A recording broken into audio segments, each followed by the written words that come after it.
ഭൂരഹിതർക്ക് തണലൊരുക്കുന്ന സേവാഭാരതിയുടെ ഭൂദാനം ശ്രേഷ്ഠദാനം പദ്ധതിക്ക് ശുഭാരംഭം. കോട്ടയം ജില്ലയിലെ 47 കുടുംബങ്ങൾക്ക് ഭൂമി ദാനം ചെയ്തു. പദ്ധതിയുടെ സംസ്ഥാനതല ഉദ്ഘാടനം കേന്ദ്രമന്ത്രി ജോർജ് കുര്യൻ നിർവഹിച്ചു. സ്വന്തമായി ഭൂമിയില്ലാത്തവർക്ക് ഭൂമിദാനം ചെയ്യുന്ന ദേശീയ സേവാഭാരതിയുടെ പുതിയ പദ്ധതിയാണ് ഭൂദാനം ശ്രേഷ്ഠദാനം. പദ്ധതിയുടെ സംസ്ഥാനതല ഉദ്ഘാടനം കേന്ദ്രമന്ത്രി ജോർജ് കുര്യൻ കോട്ടയത്ത് നിർവഹിച്ചു.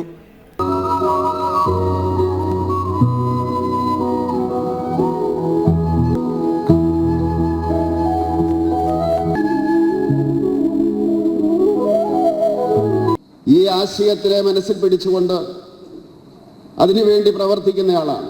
അപ്പോൾ തീർച്ചയായിട്ടും ഇത് കാണുന്ന അവസരത്തിൽ സന്തോഷമുണ്ട്. 8 ജില്ലകളിലായി 83 നിർധന കുടുംബങ്ങൾക്കാണ് സേവാഭാരതി ഭൂമിദാനം ചെയ്യുന്നത്. കോട്ടയം ജില്ലയിലെ 47 കുടുംബങ്ങൾക്ക് ഭൂമിദാനം ചെയ്തു.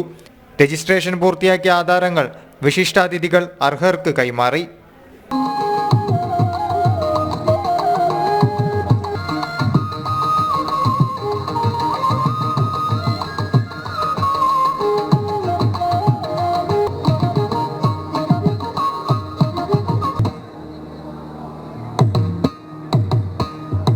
പള്ളിക്കത്തോട് 12, ചെറുവള്ളിയിൽ 12, പുതുപ്പള്ളിയിൽ 11, കോത്താലയിൽ 3, കുറിച്ചിയിൽ 1, കുട്ടിക്കലിൽ 8 കുടുംബങ്ങൾക്കാണ് ഭൂമി ലഭിച്ചത്.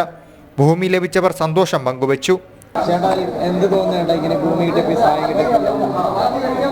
തോന്നുന്നു ഇതിന് നമുക്ക് പറയാൻ വാക്കില്ലെന്നുള്ളതാണ്. അത്രയ്ക്ക് നമ്മൾ സ്വപ്നത്തിൽ പോലും ചിന്തിക്കാത്ത ഒരു കാര്യമാണ് ഭൂമി കിട്ടുക. നമ്മളെ കൊണ്ടൊന്നും ഒരിക്കലും സാധിക്കത്തില്ല ഇത് 5 സെന്റ് മേടിക്കുക എന്ന് പറഞ്ഞു. ജീവനം മുഴുവൻ നമ്മൾ പണിതാലും മേടിക്കാൻ പറ്റത്തില്ല. ഒത്തിരി സന്തോഷമുണ്ട്. ഒട്ടും പ്രതീക്ഷയില്ലെങ്കിലൊന്നും കിട്ടുമെന്നൊന്നും. അതുകൊണ്ട് തന്നവർക്ക് ഒരുപാട് നന്ദി. രാഷ്ട്രീയ സ്വയം സേവ സംഘം മുതിർന്ന പ്രചാരകൻ എസ് സേതുമാധവൻ സേവാ സന്ദേശം നൽകി.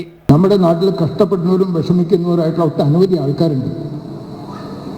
അവരെ മുഴുവൻ നമ്മൾ സഹായിക്കണം, അവരെ കൈപിടിച്ച് ഉയർത്തണം. പദ്ധതിയിലേക്ക് ഭൂമിദാനം ചെയ്തവരെ ചടങ്ങിൽ ആദരിച്ചു. സേവാഭാരതി അധ്യക്ഷൻ രഞ്ജിത്ത് വിജയഹരി അധ്യക്ഷത വഹിച്ചു. മുതിർന്ന പ്രചാരകൻ എസ് രാമനുണ്ണി, സംവിധായകൻ ജയരാജ് തുടങ്ങിയവർ സന്നിഹിതരായിരുന്നു. ജനം, കോട്ടയം.